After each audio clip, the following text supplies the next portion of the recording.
gars, j'espère que vous allez bien. Aujourd'hui on se retrouve dans une vidéo totalement imprévue. J'avais vraiment envie de participer au Sony Vlog Challenge. Je m'y prends un peu en dernière minute. On est lundi aujourd'hui et je dois partager la vidéo pour mercredi maximum.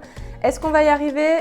Je ne sais pas, mais j'espère vraiment. Du coup, je vous emmène une journée sur le thème des bonnes actions. Je vais faire un gros tri dans mes vêtements pour les mettre sur Vinted. Je vais aussi vous partager mes petites idées de repas sans viande et on parlera zéro déchet. Si cette vidéo t'intéresse, je t'invite à rester ici et à t'abonner pour les prochaines vidéos qui vont arriver sur cette chaîne. Du coup, c'est parti, on va commencer par le tri de vêtements.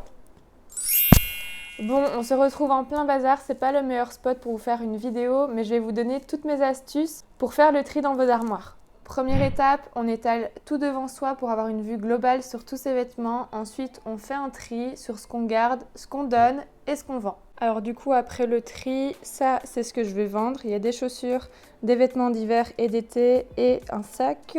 Et ça, c'est ce que je vais garder, donc finalement, pas grand-chose.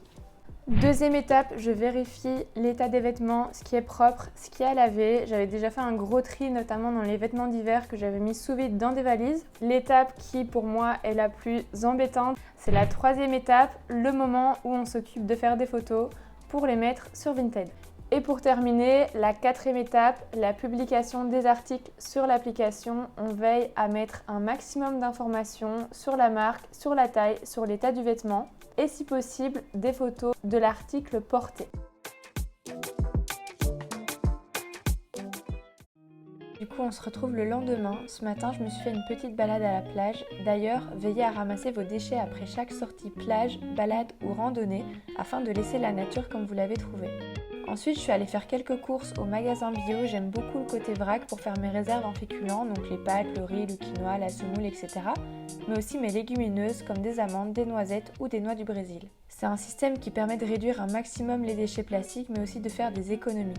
En parlant de zéro déchet, vous avez aussi les birwap qui sont très intéressantes pour réduire, voire supprimer totalement l'utilisation de films plastiques et de papier aluminium. Les bouteilles isothermes pour éviter l'achat de bouteilles en plastique tout en conservant votre boisson à température. Vous avez également les sachets réutilisables pour le vrac ou pour emballer vos fruits et légumes. Et dès que vous avez des bocaux vides, vous pouvez les réutiliser comme contenants pour le stockage ou la conservation de vos restes. Ce que j'utilise aussi beaucoup à la maison, ce sont les perles de céramique pour purifier l'eau. Vous avez également les bâtons de charbon actif pour remplacer les filtres de vos carafes d'eau. Pour tout ce qui est contenant, j'essaye progressivement de me débarrasser des tupperwares en plastique pour les remplacer par des pots en verre.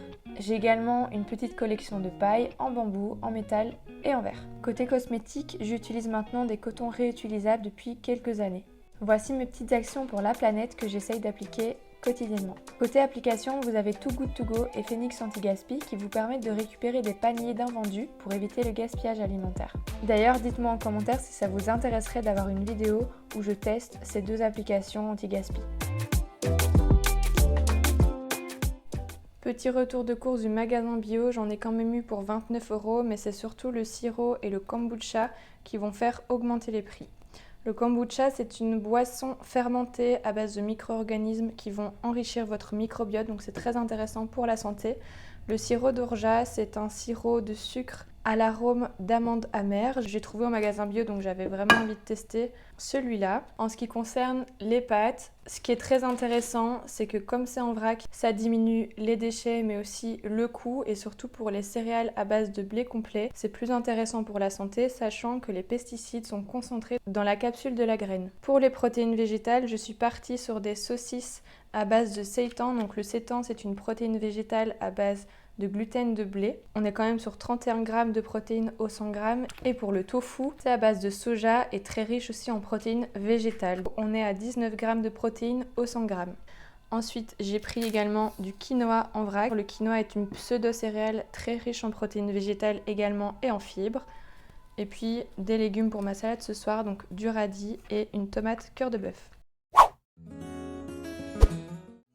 Tu pourras retrouver cette recette dans l'un de mes derniers Reels sur Instagram. Je vous ai partagé une vidéo avec 3 idées de salade à base de légumineuses. Donc si tu ne sais pas comment les intégrer dans ton alimentation, je t'invite à aller la voir. L'aliment phare ici, c'est cette conserve de légumineuses avec un trio d'haricots secs et de pois chiches.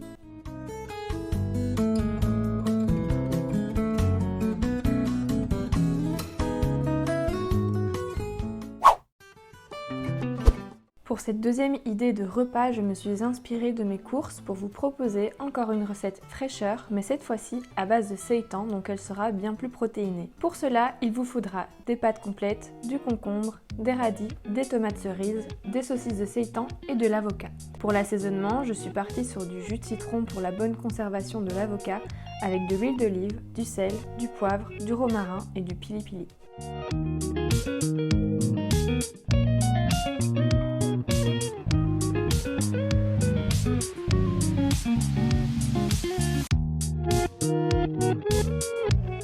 Je n'ai finalement pas réussi à publier la vidéo à temps pour le challenge Sony, donc j'en profite pour terminer cette vidéo avec quelques images du Delta Festival. Le Delta Festival, ce n'est pas uniquement un festival de musique, mais c'est aussi un événement qui valorise l'engagement des jeunes.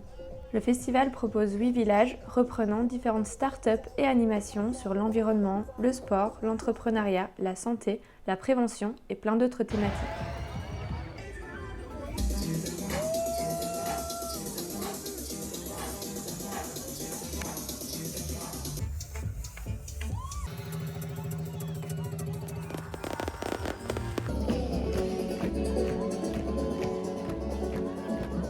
En tout cas, j'espère que cette première vidéo vous aura plu, que vous avez apprécié les différentes thématiques abordées. N'hésitez pas à vous abonner, à me laisser un commentaire pour me soutenir. Prenez soin de vous et je vous dis à lundi prochain dans une prochaine vidéo.